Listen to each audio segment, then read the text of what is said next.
This episode of Access to the Arts is being made possible through the support of First Bank Richmond, with 8 locations serving Wayne County. First Bank Richmond and you, doing great things together. And by Phillips Drugs. Phillips Drugs is your good neighbor pharmacy with free delivery and Pill Pack 2.0. Phillips Drugs with 3 locations, East Side, West Side, or downtown Richmond, and online at phillipsdrugs.com. Welcome to this month's edition of Access to the Arts. We're at the Richmond Art Museum where we'll talk to Lance Crowe, Monica Coachline, John Cook, Ryan Shaw, and we'll also continue our conversation with Tom Milligan. I'm Eric Marsh. Thanks for tuning in.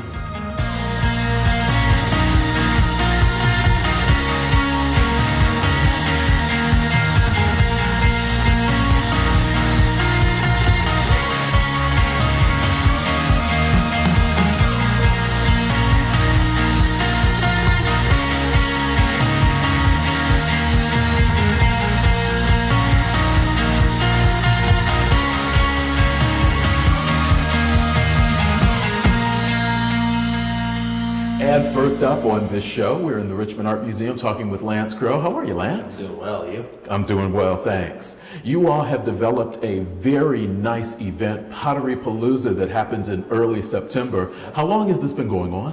I think this is our 6th annual Pottery Palooza, so we're very pleased that this is continuing to grow, and it's become kind of something to look forward to for especially the potters, because it's a pottery only fair. So we really highlight what they're doing. Most of the time when you visit a street fair or an art fair, it's a lot of paintings, two-dimensional, a lot of jewelry, things like that. So giving special attention to the potters was something that we wanted to do, given the history of pottery in the region, right. With the Overbeck sisters being in Cambridge City and Byron Temple from Centerville and so on. For someone who hasn't come out to this event, what are the types of things they'll see? What type of pottery will they see? It's anything from functional pottery, which is plates, bowls, coffee mugs. You want a great coffee mug, you can get one. Something unique. Yep, absolutely. As well as sculptural pottery. So there are some potters who make sculptures and sell those as well. Everything that you see pretty much will be for sale from the pottery vendors. So there's a wide variety of things that you can get. Last year someone was selling skeletons that you hang from, like a Halloween decoration that made out of clay with top hats and things. So it's a wide variety of different things you can find. It seems like the demonstrations have grown over the years. I remember 1 or 2 very early on, but you're telling me now there's a lot all throughout the day. Yeah, the whole day we have a full schedule of wheel throwing demonstrations. So we've got every half hour there is a potter who comes up and gets on the wheel and shows you how to pull a cylinder, throw bowls, various forms, whatever they want to do. We kind of give them free rein, and they really are getting into it. The first couple of years they weren't really sure about it, but it is a surprisingly engaging spectacle for our visitors that some people will sit there for the whole half hour and watch. It's kind of a mesmerizing thing to see that clay spin around. I don't know if it hypnotizes people or what, but it's become a great part of the event. And also we have live raku firing demonstrations done by one of our instructors, Brian Haviland, who teaches classes at the Richmond Art Museum. And he will be doing a type of firing that you can do live in the atmosphere, and it really adds a great aspect to the event. You're education director, so obviously something for the kids has to be part of this in a hands-on area. That's right. So we got the kids' clay zone, and it is engaging for the children. They can make little medallions, they can make sculptures. They get a great chance to get their hands in the clay and see what it's about and experience it firsthand. And they're not going to turn that down. No way. It actually is a full day. Besides that, you've got food, you've got musicians. It sounds like a great time. Yeah, so we've got live music that happens throughout the day. I think we have at least 2 bands and possibly 3 this year. We're working on growing that aspect of the event. And then we also have food trucks and vendors who will be selling fare so that people can get something to eat while they're browsing pottery. And as they come through, people will see vendors that they may not see all the time, because you all have built this into a pretty nice regional event. Absolutely. So we draw potters from Cincinnati, Bloomington, Fort Wayne, Indianapolis. We usually have about 25 vendors on site, and Dayton.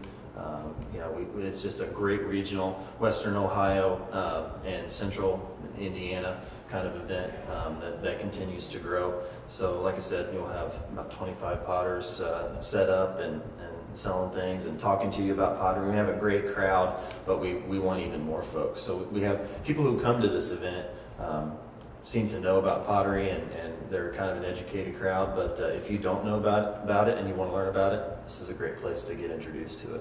Mark it on your calendar. On the lawn of the Richmond Art Museum, absolutely free, 10 a.m. to 4 p.m. on September 8th.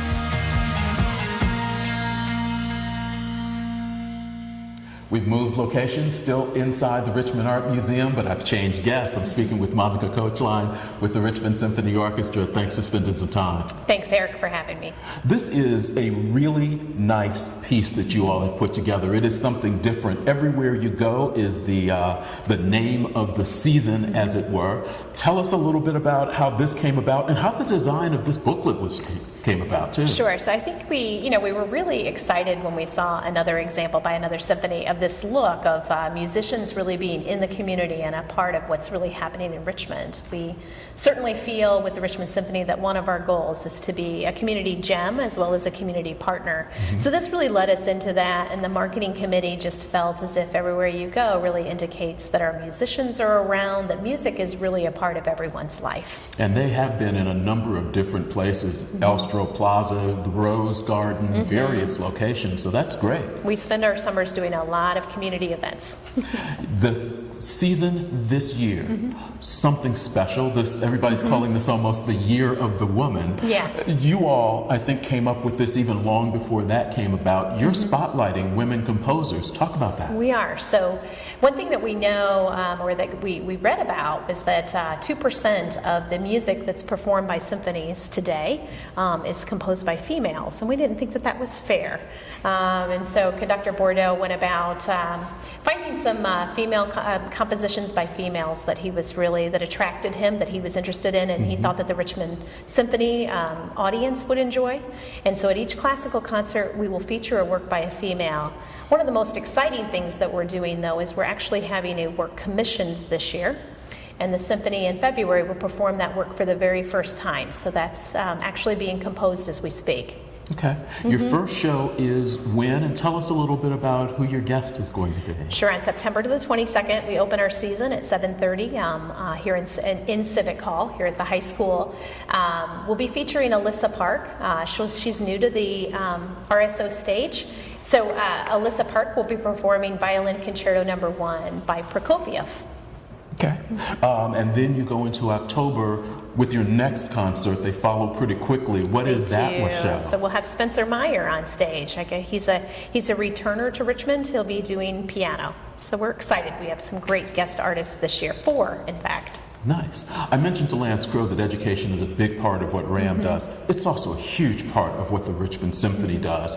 While you all are performing the large concerts for the general audience, you also do a couple of nice things for some of the school students during this time. We do. The fall is a really busy time for us. So the Friday before our first concert, we have 7th graders come and visit us for a free concert.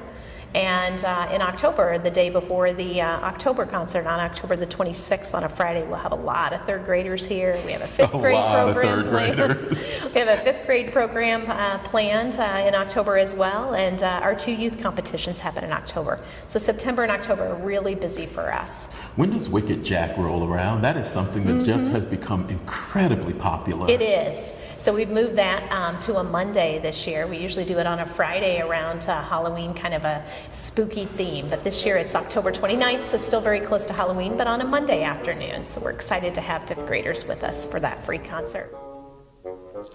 There are goings-on across the great dismal swamp of Virginia and North Carolina that are mighty hard to explain. But I can tell you one thing. The mysterious lights you see dancing around out there of an evening is because of Jack. Wicked Jack.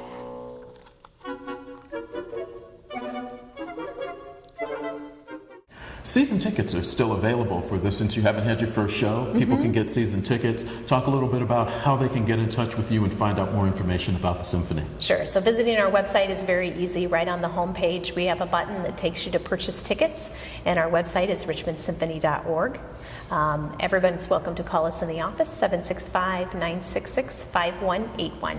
Monica Coachline with the Richmond Symphony, thank you very much. We look forward to working with you as the year goes on. Thank you, Eric. I appreciate it.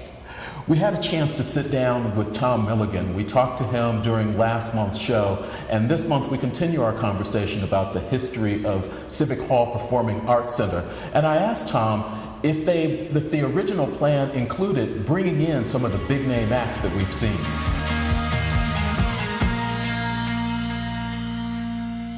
Yeah. You've mentioned the symphony orchestra moving from more volunteer to a professionally That's correct. paid.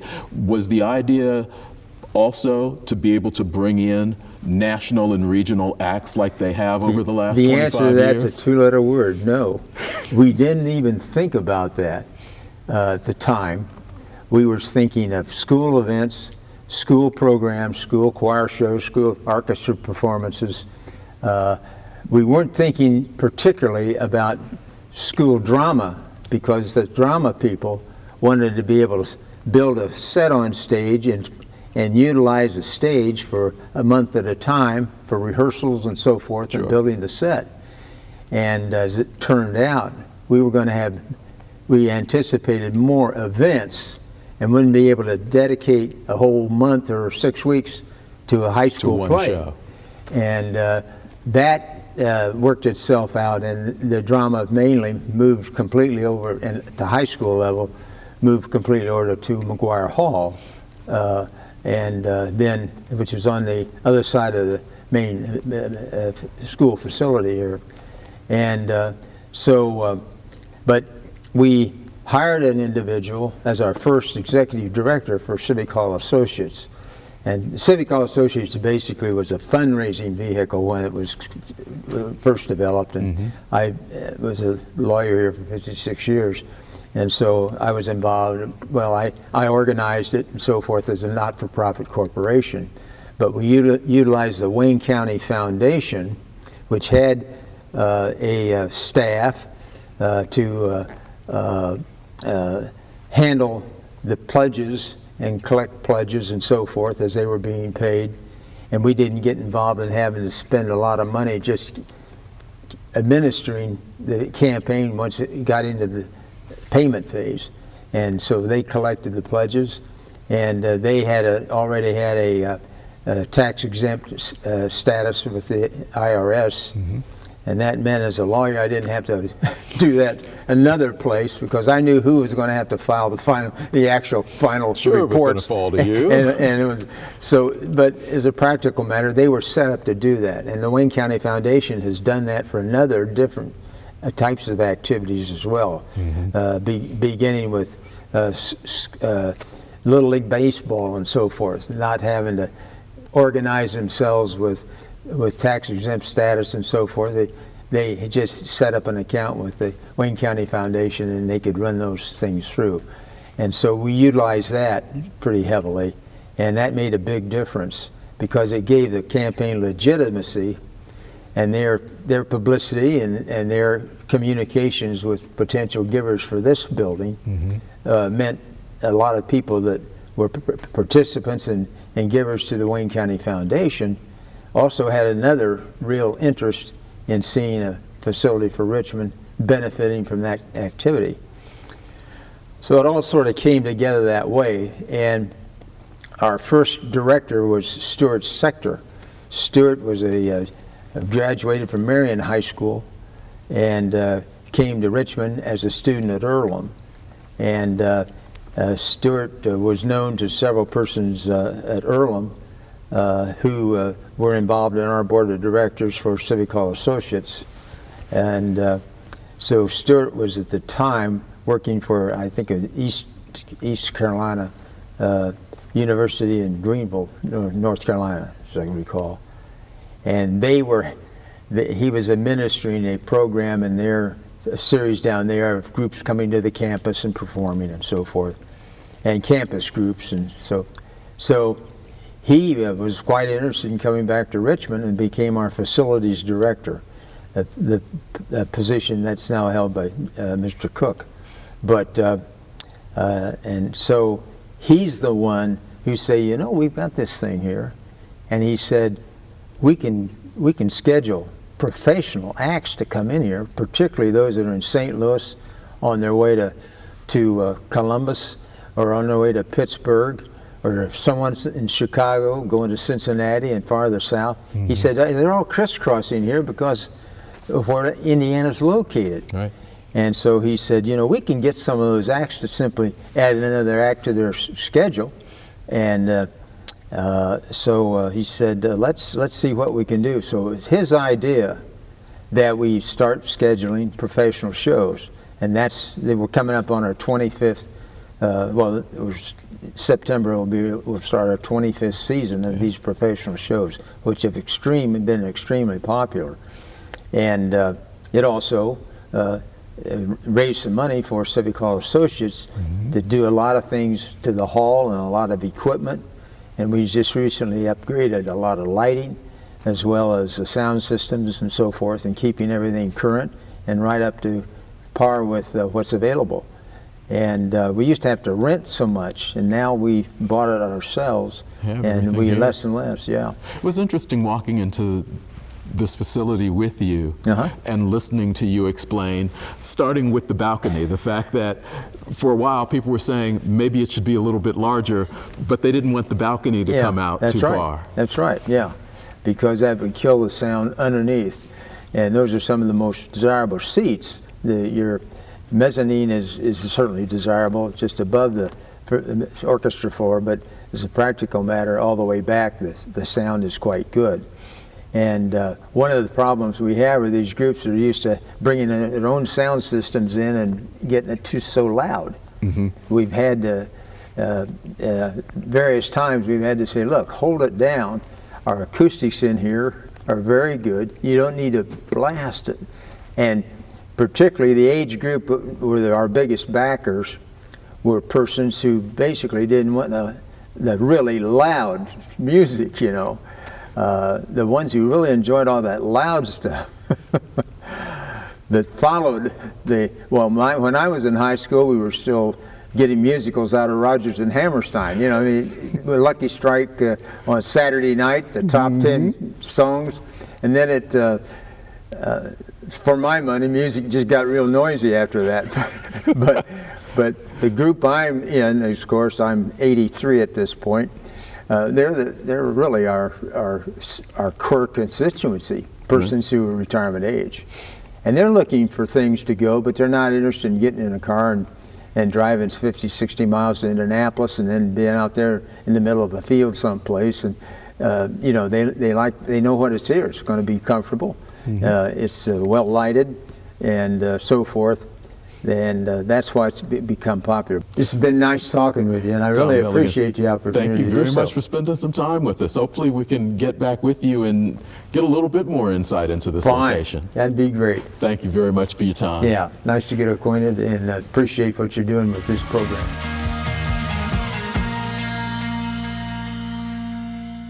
Welcome back to Access to the Arts. We've moved location. We're in the Paul and Pat Lingle Gallery here at the Richmond Art Museum, talking with John Cook with Civic Hall Performing Arts Center that's got an exciting 25th anniversary season coming up, opening up with the always popular Texas Tenors. When is that show? October 6th.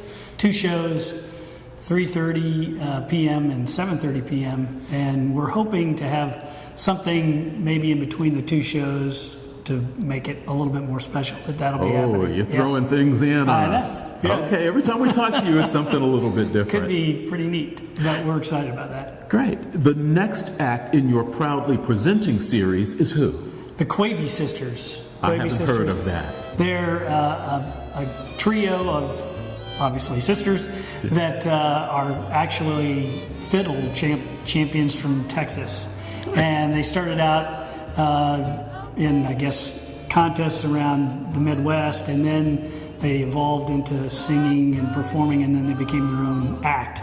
And so they have like a a backup group with them that's consists of a guitar player and an upright bass player, and they fiddle and sing, and it's awesome stuff. That sounds like a lot of fun. So you're opening up with that Texas theme, huh? Yeah, I guess so. I didn't even think of that. That's interesting. Party wine.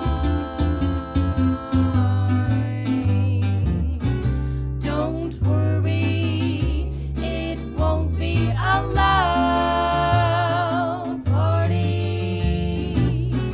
I feel too low to get too high.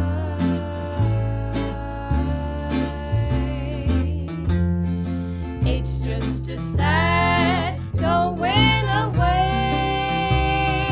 party for a dream I'm telling goodbye.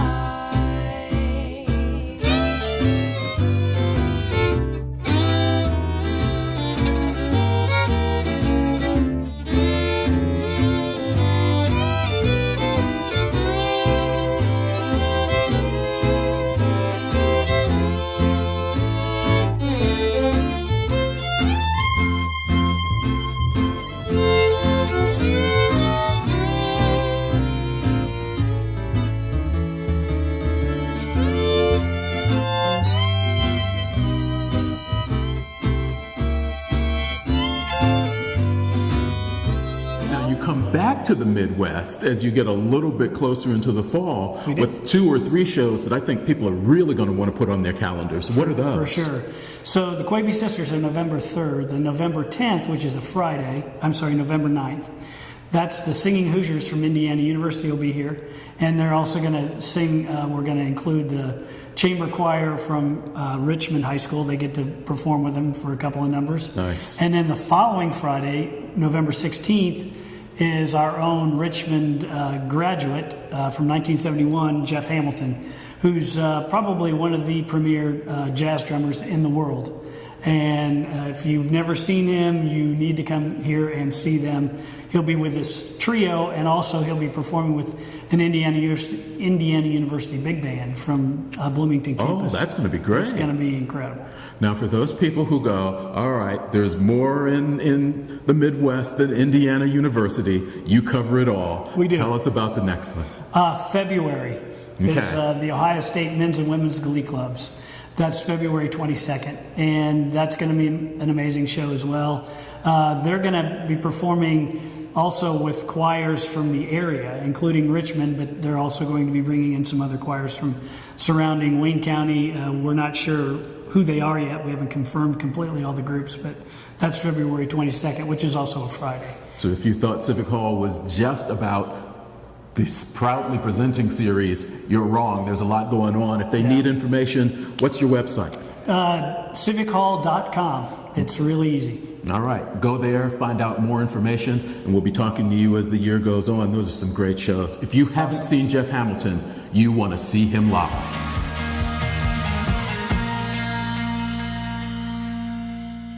And we've changed locations and decided to just kind of hang out in the lobby. I'm looking for the popcorn, not finding any. But we are talking with Ryan Shaw, who is with RCT Stage 1. Ryan, thanks for coming by. Thanks for having me. I appreciate it. Now, everybody thinks about the big season for the main stage. They may not think about a season for Stage 1, but you do have that, right? Yes, we do. And sometimes we kind of try to work in tandem with the main stage. Everything's kind of under the umbrella of RCT, Richmond Civic Theater. Right. Stage 1 happens to be the focus for children. And we do have a season theme that's a little different from main stages this year. Ours is a season of family. Okay. So we've tried to find shows that kind of demonstrate different types of family. Family is much more than blood. We believe that heavily at RCT, and especially Stage 1, where so many people and of our volunteers come from different backgrounds, different areas of the community, and we come together as a really strong family. So our season theme is family. Okay. Do you all change directors for each show, or do you have some people within the organization that tend to work better with kids, so they just stick with those? Kind of a little bit of both. Okay. We have some people who tend to stick with children. That's more of their wheelhouse. But we do have those who go back and forth between the main stage productions and stage one productions, and it varies year to year. Myself, I direct almost every year. Being the managing director, it just makes sense for me. I can develop closer relationships with the families and the children, and then I always have 3 other directors come in because I am one of 4 directors, one of 4 spots to do 4 shows a season. Talk about the first show that you've got coming up this year. The first show is Disney's Aristocats. So if anyone has seen the classic Disney movie, it's the story of a mama cat and her kittens who get caught up in this mad caper in Paris, and they find help with Thomas O'Malley and the Alley Cats that are jazz musicians. So it's got this nice Disney classic sound. Robert and Richard Sherman, who did Mary Poppins and some of the other early Disney movies, they did the music for this. Cool. The one song that most people identify with the show is Everybody Wants to Be a Cat. That one I'm not familiar with. Can you sing me a little? Oh my gosh, I knew you were going to say that. Okay, that seems like a no. Just look it up on YouTube. Everybody Wants to Be a Cat. There you go. Tell me about the cast. Have you cast this show yet? And if not, when are auditions? No, we have not cast the production yet. The audition dates are August 4th and 5th, and they're going to be held at Richmond Civic Theater. We're expecting a large cast, so everyone can come out and audition. And the show dates are September 29th and 30th. Looking for a lot of first-timers, I take it. Very much so, yes. We love first-timers. So We will put all of that on the screen, when you can sign up and audition, as well as when the show is going to be. The Aristocats, the opening for the Stage 1 production this year. Yes. We'll talk to you as some of the other shows begin to come a little bit closer. Perfect. Thank you. Thanks for spending some Appreciate it. time with us. As we wrap up today's show, we're going to leave you with some things that you want to put on your calendar that are happening in the arts community. Thanks for watching.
This episode of Access to the Arts has been made possible through the support of First Bank Richmond, with 8 locations serving Wayne County.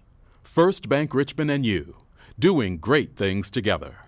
And by Phillips Drugs. Phillips Drugs is your good neighbor pharmacy, with free delivery and Pill Pack 2.0. Phillips Drugs, with 3 locations, East Side, West Side, or downtown Richmond, and online at phillipsdrugs.com.